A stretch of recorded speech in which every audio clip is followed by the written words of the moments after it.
इंद्रियों को स्थूल शरीर से पर श्रेष्ठ, सबल, प्रकाशक, व्यापक और सूक्ष्म करते हैं या कहते हैं। इंद्रियों से पर मन है,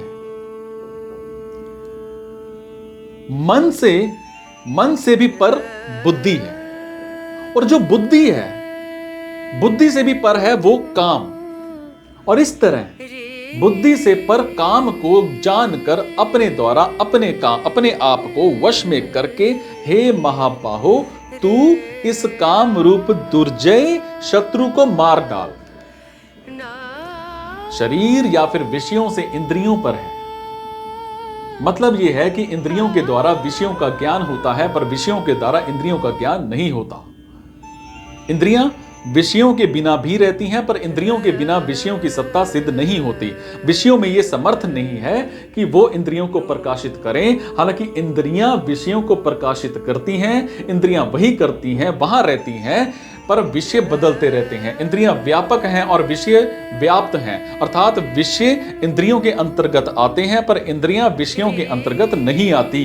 विषयों की अपेक्षा इंद्रियां सूक्ष्म हैं, इसलिए विषयों की अपेक्षा इंद्रियां श्रेष्ठ, सबल, प्रकाशक, व्यापक और सूक्ष्म हैं। इंद्रियां मन को नहीं जानती, पर मन सभी इंद्रियों को जानता है।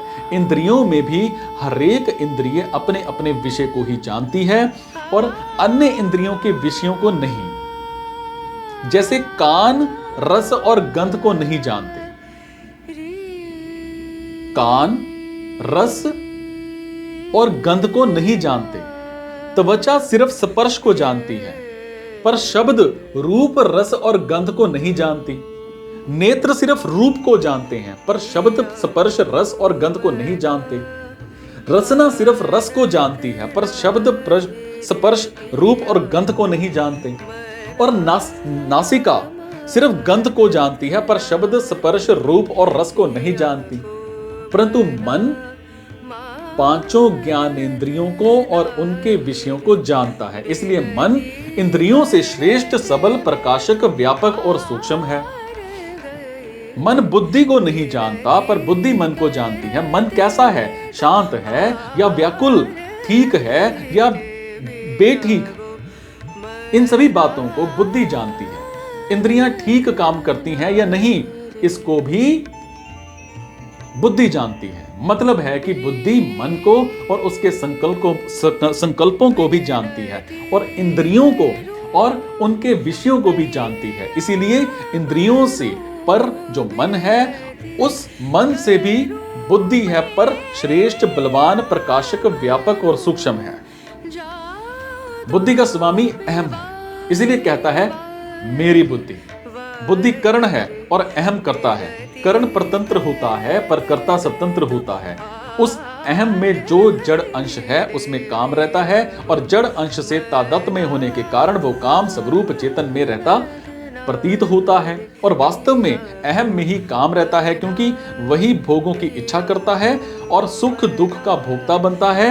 और भोक्ता, भोग और भोग्य, इन तीनों में सजातीयता मतलब जातीय एकता है, और इनमें सजातीयता ना हो तो भोक्ता में भोग्य की कामना या आकर्षण हो ही नहीं सकता।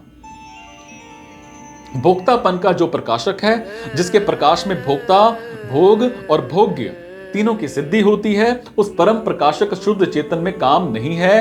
अहम तक सब प्रकृति का अंश है। उस अहम से भी आगे साक्षात परमात्मा का अंश खुद है, जो शरीर, इंद्रियां, मन, बुद्धि और अहम, इन सब का आश्रय, आधार, कारण और प्रेरक है, और श्रेष्ठ, बलवान, प्रकाशक, व्यापक और सूक्ष्म है।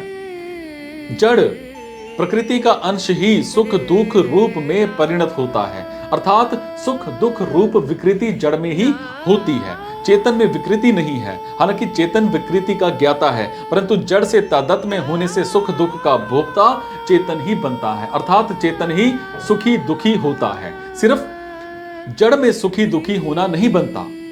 मतलब यह है कि अहम में जो जड़ अंश है उसके साथ तादात्म्य में कर लेने से चेतन भी अपने को मैं भोगता हूं ऐसा मान लेता है, और परमात्म तत्व का साक्षात्कार होते ही रस बुद्धि निवृत्त हो जाती है। उसके ज्ञान से रस अर्थात काम निवृत्त हो जाता है, कारण के सुख के लिए ही कामना होती है और स्वरूप सहज सुख राशि है। इसीलिए परमात्म तत्व का साक्षात्कार होने से काम संयोग जन्य सुख की इच्छा सर्वदा और सर्वथा मिट जाता है। कामनाओं की निवृत्ति होती है, ये सब मिट जाता है, हमेशा हमेशा के लिए मिट जाता है, सुख की इच्छा मिट जाती है।